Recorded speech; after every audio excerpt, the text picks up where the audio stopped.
देशामध्ये लोकसभा निवडणुकाचं वारं वाहत आहे। या संदर्भात मी आज धाराशिव लोकसभा मतदारसंघामध्ये आलेलो आहे। राष्ट्रवादी काँग्रेस पार्टीच्या नेत्या अर्चना पाटील यांचा लोकसभा उमेदवारीचा आज अर्ज दाखल करण्यात येत आहे। त्यासाठी महाराष्ट्राचे उपमुख्यमंत्री राष्ट्रवादी काँग्रेस पार्टीचे ज्येष्ठ नेते अजित पवार ही देखील आज धाराशिवमध्ये दाखल झालेले आहेत। या संदर्भात बोलण्यासाठी धाराशिवचे राष्ट्रवादीचे तालुकाध्यक्ष आपल्यासोबत, राष्ट्रवादीचे जिल्हाध्यक्ष आपल्यासोबत आहेत। काय सांगाल, कशा प्रकारची तयारी तुमच्याकडनं करण्यात आलेली आहे? तुमच्या नेत्या आज उमेदवारी अर्ज दाखल करतायत। महाराष्ट्राचे उपमुख्यमंत्री आज धाराशिवमध्ये दाखल झालेले आहेत। सर्वप्रथम मी राष्ट्रवादी काँग्रेस पार्टीचे राष्ट्रीय अध्यक्ष अजितदादा पवार साहेब यांचं या उस्मानाबाद धाराशिव नगरीमध्ये सहर्ष स्वागत करतो। आज त्यांनी दिलेला शब्द पाळलेला आहे की राष्ट्रवादी काँग्रेस पार्टीला मी उमेदवारी घेणार आहे आणि उमेदवारी घेतली आणि स्वतः ते उमेदवारी भरण्यासाठी स्वतः हजर राहिले। त्याबद्दल सुद्धा पूर्ण लोकसभा मतदारसंघातर्फे मी त्यांचं हार्दिक स्वागत करतो। आणि तयारीच्या बाबतीत बोललं तर आज स्वयंस्फूर्तीने गावोगावचे लोक, खास करून महिला, चांगल्या संख्येने इथं उपस्थित आहेत आणि चांगल्या पद्धतीनं आज सर्व महामानव असतील, मंदिरं असतील त्याचे दर्शन घेऊन आज उमेदवारीचा फॉर्म आम्ही भरणार आहोत। अजित पवार या ठिकाणी आलेले आहेत। अनेक गावागावातून त्यांची रॅली काढण्यात आलेली आहेत। तुम्ही जिल्हाध्यक्ष आहात, तुमची भेट झाली आहे का? त्या संदर्भात काय सांगाल? हो, निश्चित माझी भेट झाली। मी आळणी फाट्याला त्यांचं स्वागत केलं। 400-500 लोक हलग्यात ढोल ताशात त्यांचं स्वागत करण्यात आलं। त्यानंतर दर्ग्यामध्ये जात असताना मी स्वतः त्यांच्यासोबत होतो। अतिशय उत्कृष्ट उत्साहात अजितदादाला भेटण्यासाठी लोक जिल्ह्यातील इथं आलेले आहेत।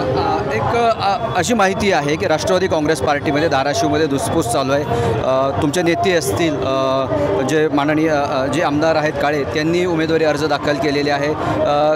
कशा प्रकारचं वातावरण आहे? तुम्हाला राष्ट्रवादी काँग्रेस पार्टीच्या कार्यकर्त्यांना भाजपकडून योग्य वागणूक दिली जात नाही का? आणि जे विक्रम काळे त्यांनी अर्ज दाखल केलेला आहे, ही सगळी धुसफूस उघड आलेली आहे, चव्हाट्यावर आली आहे, हे याकडे कसं बघताय? नाही, राष्ट्रवादीमध्ये कसली धुसफूस नाही आणि कोणताही उमेदवारी अर्ज भरताना डमी अर्ज भरला जातो आणि डमी अर्जाच्या माध्यमातून आदरणीय विक्रम काळेसाहेबाचा अर्ज पक्षश्रेष्ठी महायुतीच्या नेत्याच्या आदेशानं तो काल आम्ही भरलेला आहे। कारण कोणत्याही उमेदवाराचा अर्ज भरत असताना त्याला एक डमी उमेदवार असतो, त्या माध्यमातून भरलेला आहे। आणि आमच्या पक्षात आणि महायुतीत कसलीही धुसफूस नाही। एक दिवानं आम्ही ह्या निवडणुकीला सामोरं जातो आहे आणि निश्चित आमचा विजय निश्चित आहे। अजित पवारांसोबत तालुका अध्यक्ष असणं गरजेचं असतं। नियमानुसार, प्रोटोकॉलनुसार तुम्ही या ठिकाणी आहात, तुमचा चेहऱ्यावर नाराजी दिसते का? नाही, अजिबात नाही।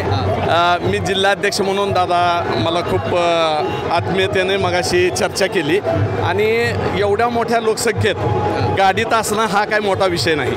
आम्ही प्रत्येक वेळेस दादाच्या सोबतच असतो आणि मी दादाच्या सोबत दर्ग्यात होतो, चर्चा झाली आणि कार्यालयातसुद्धा त्यांनी भेट देण्याचं मान्य केलेलं आहे। उमेदवाराच्या विजयाच्या संदर्भात कशा प्रकारे तुम्ही एकदम तयारी केली आहे? किती विक्रमी मताने तुमचा उमेदवार निवडून येईल असं वाटतं? आज आदरणीय अजितदादा पवारसाहेब असतील, महायुतीचे सर्व नेते असतील, यांनी एक सुशिक्षित महिला उमेदवार या जिल्ह्याला दिलेला आहे, या मतदारसंघाला दिलेला आहे, ज्यांच्याकडे 20 वर्षाचा चांगला मोठा दांडगा अनुभव आहे आणि डॉक्टर पद्मश्री पाटील साहेबाच्या त्या सुनबाई आहेत आणि त्यांना महिलेचा जाण आहे, म्हणजे अडचणीची जाण आहे आणि आजपर्यंत जिल्ह्यात महिला संघटित करण्यासाठी ह्यांचा सिंहाचा वाटा आहे। त्या माध्यमातून आज महिला मतदाराची 50% अंदाजे मतदार आहेत आणि पुरुष मंडळी जी की डॉक्टर साहेबांनी, राणादादांनी राष्ट्रवादी काँग्रेस पार्टीच्या माध्यमातून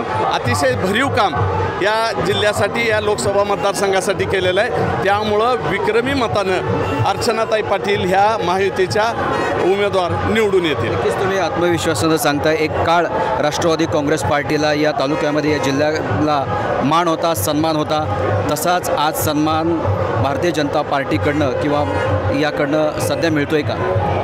आज महायुतीचं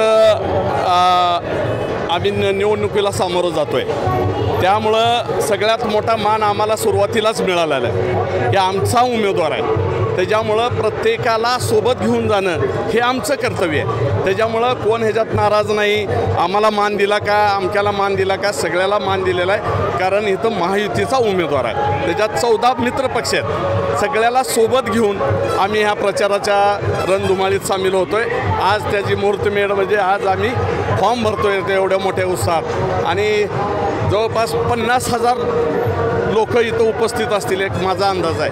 अशा पद्धतीनं आज आम्ही फॉर्म भरतो. नक्कीच तुम्ही आमच्याशी संवाद साधल्याबद्दल. धाराशिव लोकसभा मतदारसंघामध्ये अर्चना राणा जगजितसिंह पाटील या आज उमेदवारी अर्ज दाखल करतायत.